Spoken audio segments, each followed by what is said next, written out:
Welcome to our channel. दोस्तों, जब सनवाल और पिया मूसा के खिलाफ कानूनी कार्रवाई शुरू करते हैं तो निसार घबराहट में फौरन ये खबर मूसा तक पहुंचा देता है।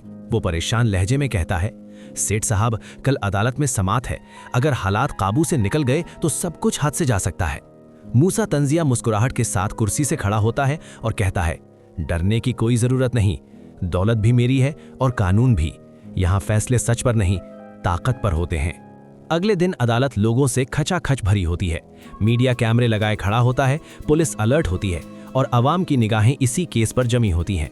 जैसे ही पिया अदालत में कदम रखती है, मूसा उसे घूर कर देखता है और धीमी आवाज में धमकी देता है, मुझसे टक्कर ली है तुमने, इसकी कीमत बहुत भारी होगी। पिया पुरसुकून मगर मजबूत लहजे में जवाब देती है, इंसाफ के रास्ते में अगर जान भी देनी पड़ी तो पीछे नहीं हटूंगी। दूसरी तरफ आलियार खामोशी से अपनी तहकीकात में मसरूफ होता है। उसे असलम के केस में कुछ ऐसे कड़े सबूत मिलते हैं जो साफ बताते हैं कि ये सब एक मंसूबा बंद खेल है। वो ये बात किसी को नहीं बताता, मगर उसका दिल बोझल रहने लगता है। मजीद खोज पर उस पर एक लर्जा खेज हकीकत आश्कार होती है कि इस पूरे जाल का मरकजी किरदार उसका अपना बाप मूसा है। ये सच आलियार को अंदर से तोड़ देता है। वो सारी रात जागता रहता है। उसे माँ के बहते आंसू, पिया की बातें और बाप का गुरूर भरा चेहरा बार बार याद आता है। वो खुद से कहता है, अगर ये सब हकीकत है तो खामोश रहना गुनाह होगा। इधर मूसा अगली पेशी से पहले अपना दबाव और तेज कर देता है। मीडिया के जरिए असलम के खिलाफ झूठी कहानियां फैलाई जाती हैं। सोशल मीडिया पर जाली वीडियो, एडिटेड ऑडियो और मनगढ़ंत कागजात गर्दिश करने लगते हैं। अवाम जज्बात में आकर असलम को मुजरिम समझने लगती है। अदालत के बाहर रिपोर्टर्स असलम और पिया को घेर लेते हैं। सनवाल ये सब देखकर आगे बढ़ता है और दो टूक अंदाज में कहता है, सबूत के बगैर इल्जाम लगाना बंद करो, सच सामने आएगा। अदालत के अंदर मूसा अपने पैसों के जोर पर झूठे गवाह और बनावटी शवाहिद पेश कर देता है। जज जब फाइल देखता है तो कक्ष अदालत में खामोशी छा जाती है। असलम की निगाह पिया पर ठहर जाती है। उसकी आंखों में आंसू हैं, मगर हौसला कायम रहता है। जज सजा सुनाने ही वाला होता है कि अचानक दरवाज़ा खुलता है। सबकी निगाहें एक ही सिमत उठती हैं।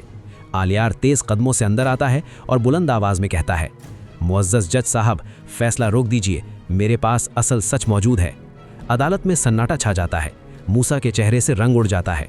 आलियार आगे बढ़कर ऐलान करता है, ये तमाम सबूत जाली हैं, असलम बेकसूर है और इस साजिश के पीछे मेरे वालिद मूसा हैं। अदालत में खलबली मच जाती है।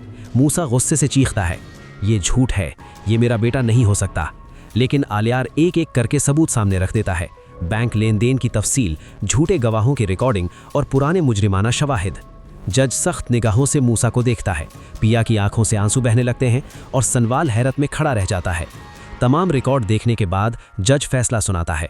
अदालत इस नतीजे पर पहुंची है कि असलम को जानबूझकर झूठे मुकदमे में फंसाया गया। मूसा के कदम लड़खड़ा जाते हैं। पुलिस फौरन हरकत में आती है और उसे गिरफ्तार कर लेती है। अदालत के बाहर मूसा टूट चुका होता है। वो असलम के सामने हाथ जोड़कर कहता है, मुझसे बहुत बड़ी गलती हो गई, मुझे माफ़ कर दो। असलम सर्द लहजे में जवाब देता है, तुमने मेरा घर तबाह किया, मेरी बीवी की जिंदगी और मेरी बेटी का सुकून छीन लिया। माफ़ी का वक्त गुजर चुका है। पिया आगे बढ़कर कहती है, आज जो आंसू आप बहा रहे हैं वो मेरी माँ के दर्द का बदल नहीं हो सकते। पुलिस मूसा को ले जाती है। मीडिया का रुख बदल चुका होता है। जो कल तक इल्ज़ाम लगा रहे थे, आज इंसाफ के नारे लगा रहे होते हैं। आलियार खामोश खड़ा रहता है। शर्मिंदगी और दर्द उसकी आंखों से झलक रहा होता है। वो पिया से कहता है, मैंने सच जानते हुए भी देर कर दी। दोस्तों, ये सब कुछ आपको आने वाली नेक्स्ट एपिसोड में देखने को मिलेगा।